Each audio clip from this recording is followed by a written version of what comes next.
even the sister just told me and brought out her breast and was asking me to suck from her breast. She just said, "E.B.U.N, please help me out of the office." And the next thing was, he just held on to my breast. And I was like, what happened? Like, the shock at first, like, what? Where were we? How did we get here? The very first person that kissed me on the lip was a pastor. It was the pastor who sent my dad to me because there was no phone, like, tell your daughter to come. So I got to the house, the wife wasn't around. How do you go to your dad and say the pastor he respects kissed you on the lip?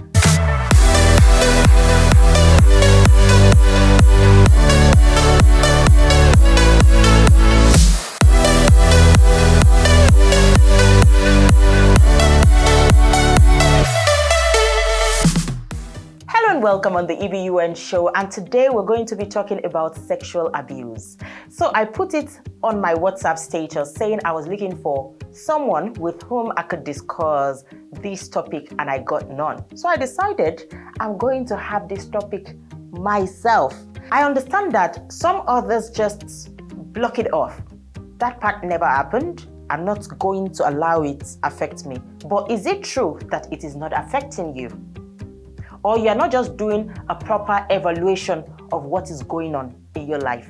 Well, for some, it is to the fore. It is really showing that there's something affecting them. There is a problem. For some of us, it is quite subtle. But until you identify it, you cannot be a better person. You're welcome on the E.B.U.N show. I am E.B.U.N.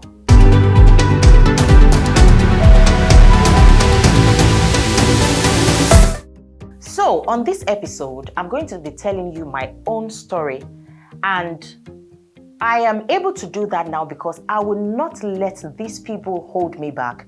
And I'm still going to speak out because there are some people who are going through that phase and are choosing to keep quiet about it. I think we all need to seek help. Now, let me go right into my story. I was given birth to in Kano.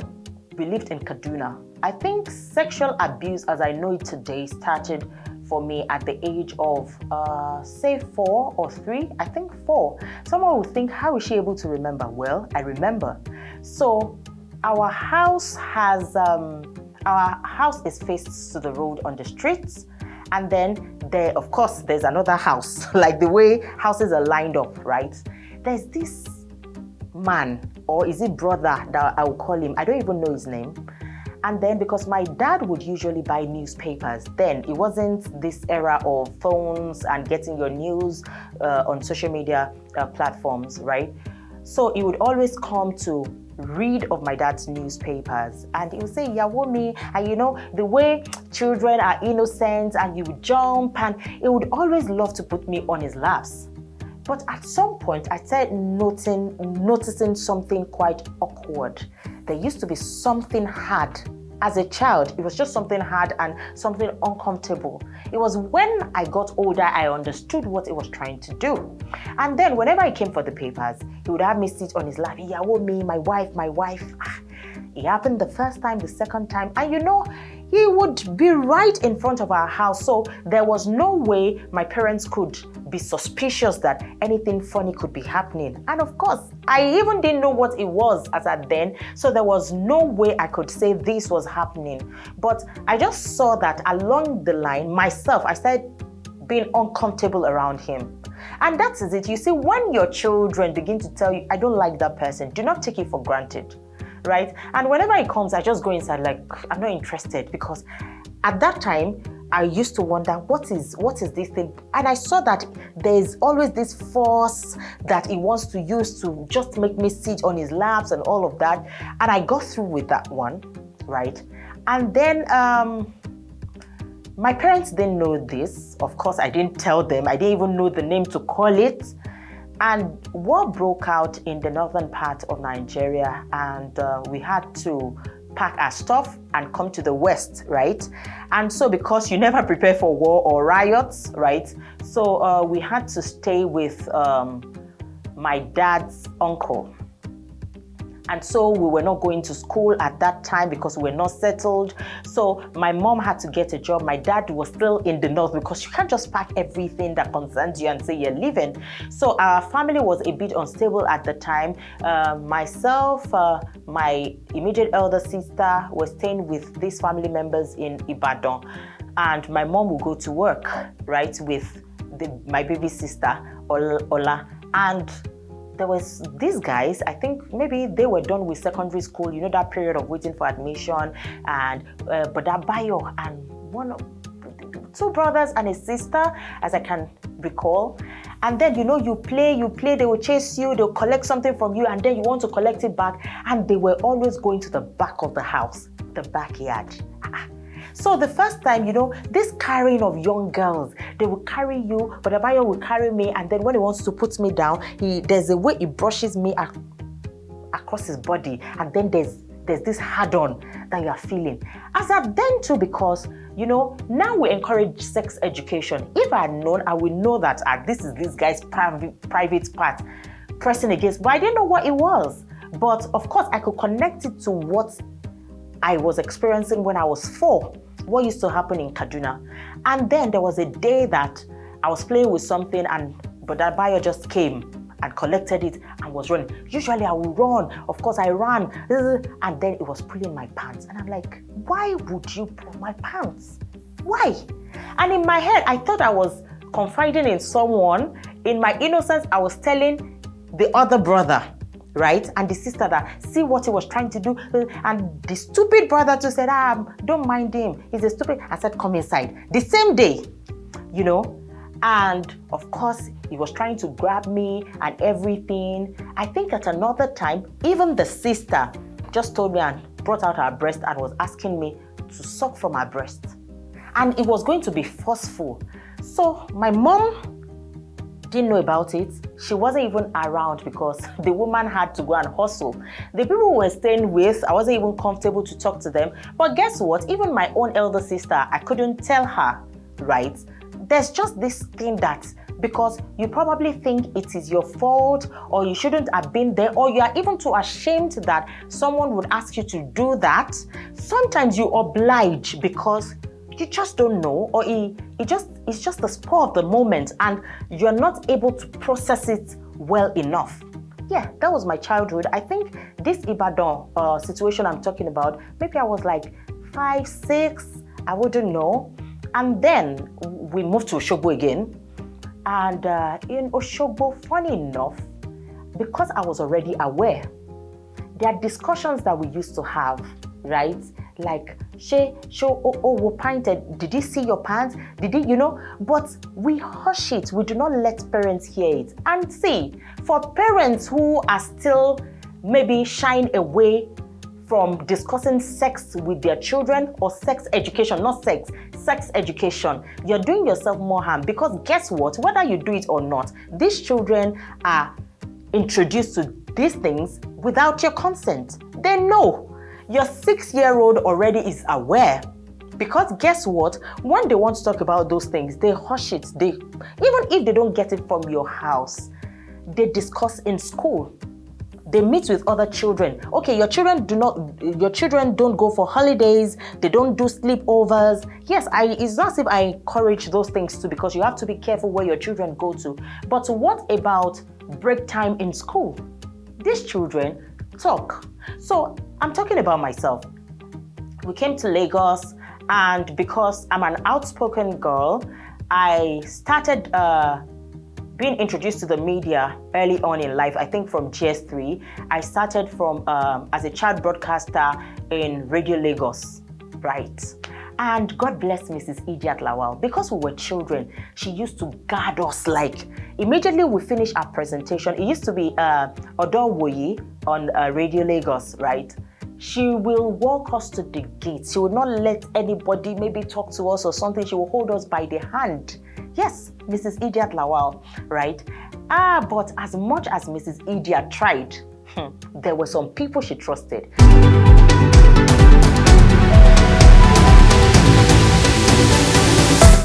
Sexual abuse actually happens with the people you trust the most.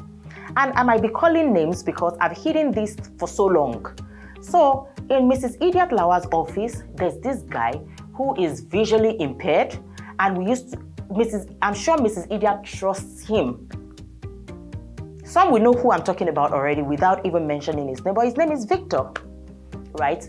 Older, of course, I was in GS3, and Mrs. Idiot was comfortable around him, like, okay, send us to the office. Sometimes we'll hold him by the hand to guide him to his office and all of that. And he was a cool person, like, the way you look up to these people. And there was a day like that. We were in Mrs. Idiot's office, and she stepped out, and so this particular man had always been talking about how I tweet, like I have this sound, and I say, thank you so much, you do well in broadcasting, thank you so much. And this particular day, just said, E.B.U.N, please help me out of the office. And the next thing was, he just held on to my breast. And I was like, what happened? Like, the shock at first, like, what? Where were we? How did we get here? Like, did I ask for this? So the first thing is, you are in shock. And you see, most of these stupid people mistake your silence for the first couple of seconds for consent. And they want to continue. And I'm like, why? As bold as I am, the next thing, like, I don't even know. I just, like, what's going on? Why did you? And the next thing it was saying was, nobody would know. Nobody would know what? What did you and I discuss that nobody would know? And I stepped out of the office that day, but I think I skipped one part. The very first person that kissed me on the lip was a pastor. And he was a pastor of, let me not mention the church because I will not tarnish the church, an Orthodox church that we grew up in. Right? It is not even about the church, and that's why I would not mention the church.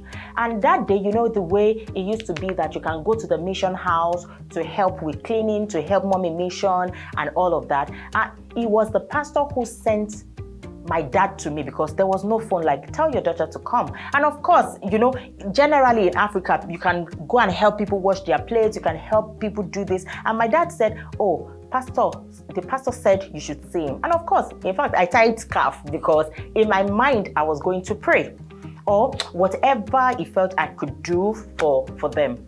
So I got to the house, the wife wasn't around. My saving grace that day, because up until now, I asked, why did he ask me to come over?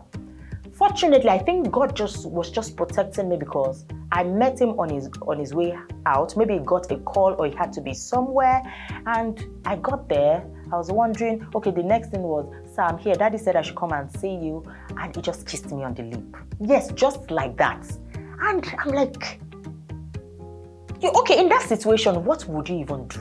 Like, that's your pastor. This person is way older. And I'm like, and then he said he's leaving, and he left. Usually they don't even lock the mission house and all of that, and he left. And in my head, that stuck with me like, oh, was this what he asked me to come and do? What if he didn't have a place to be? Would he have slept with me that day? What would he have done?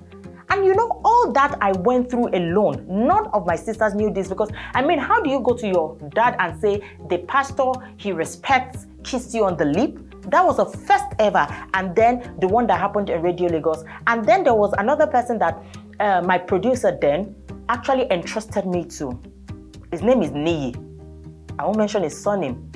So, because he does emceeing, he's big, and you see, mentorship. And it wasn't wrong what my parents did. They wanted me to set out early in life, and I see that it has really helped me because when I get there, they know I'm in trusted hands. But it is these trusted people that are the most dangerous. And the same thing this stupid Niyi did to me when I was in his office. The way they just grab you and pounce on you and he started kissing, and I was like, all this stupid spit in my mouth. And it's huge, the way. And when it was done, there was tears in my eyes. And I was like, what happened? What's wrong? I'm like, what's wrong? No apologies, no remorse. I wasn't even 15, not to say maybe I was trying to seduce you. What clothes was I wearing? We never used to wear something skimpy. And if I was going there, my parents knew I was going there. So there was no excuse at all. You see, people who take advantage of you just take advantage of you. And you know what that did? I'm just telling you, even when, up until getting to school, there was a stupid boyfriend who will always want to take you to that corner of the school, Great Ife. And that day, he was going to start, I don't want this. I said, hey, if you don't want sex, why are you dating? But I said I didn't want it from the beginning. So I know that some people might have experienced worse things than this I'm narrating. Some people have been raped. Some people have been harassed, like their clothes torn. Some people have even died in this area. And I know that, yes, sexual abuse is not just tilting towards women alone. Men also have their stories, right? But one thing sexual abuse will do is you have the tendency to abuse another person. Did I abuse another person? Thankfully, I did not. But I knew these things. I became aware such that, and I started reading about sex a lot, I read about it. What is this? What is that? Because nobody then could openly tell you this is what sex is. This is what this does, A lot of those learning had to be done myself. But you see, one negative thing it did for me was I became very defensive towards men. Like in my head, as I'm going like this, if I'm dating you and I'm coming to your house, you might see me smiling, but I'm positioning where the knife is, where your expensive stuff are, so that if you make any move, the first thing is I'm breaking this, I'm taking a sharp object. And anytime anybody hits me, funny enough, in trying to be defensive, I hit people a lot too. I try to stop it because when I really want to play with you, I hit but it came from that because I looked back like, what's up? It was going to be an issue when I got married because my husband cannot just spank me without notice. I've given him and it's always hard. Then my husband would be like, guy, it's me. I'm like, don't be spanking me, oh. Don't be. Or sometimes he holds me. It's reflex. I've done it. Like I actually trained myself to fight. And before you can say, and it was all in my head. Like I actually rehearsed for it. If it's me and a guy, like, I'm not saying I'll fight or become feisty, but I actually prepared myself mentally for it. And in marriage, all this unprocessed sex, you just want it to be spontaneous. I am just bringing myself to it. You see, that spontaneity, it records in my head like, are you forcing me? Like, no, I don't like how that is looking. My husband had to deal with that for the early part of our marriage, right? But thanks to some stupid men who felt they had the liberty to do that to me. Now, would I be there and continue to let it affect my marriage? Because my husband is not the offender. These stupid humans are there, maybe carrying on with their lives. Some people will say they've repented and they go on with their lives. But a mark has been made on the abused.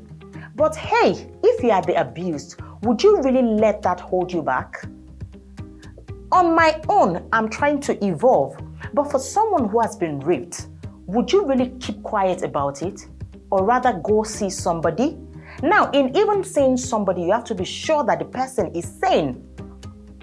I do not have all the answers as to be able to break through abuse. And that is why the comment section is there. Have you ever been abused? Are you being abused? How does one come out of abuse? I'll be in the comment section reading. I'm trying to get out of mine. I want to encourage you to break free of whatever hold abuse has had on you, because if you don't come off it, it goes a long way into the future. And that will be it. I know it will be a continuous conversation, and I'm willing to take it on in the comment section. Drop your comments for me, subscribe, like, and share. Bye. Hello and welcome on the E.B.U.N show. Glad to have you join us on the Nifemi show. I don't understand. Sorry, the E.B.U.N Nifemi show. Are we not anchoring together? On the show today, I'll be answering some questions that my wife will be asking me. That's not what we said. You're welcome on the E.B.U.N show. Like, I'll be very dramatic because while you're walking into the car, both of you are looking, you're smiling, and then the moment you enter the car, the heated conversation begins, and then you wind down to greet someone, both of you smile and say, yeah, hi, how are you? And then you feel like, hey. Very interesting. Ebulomo said, Stop pressing my body. Do you want it to deflate? Ifeoma said, babe, show me Lenny. I fired that guest.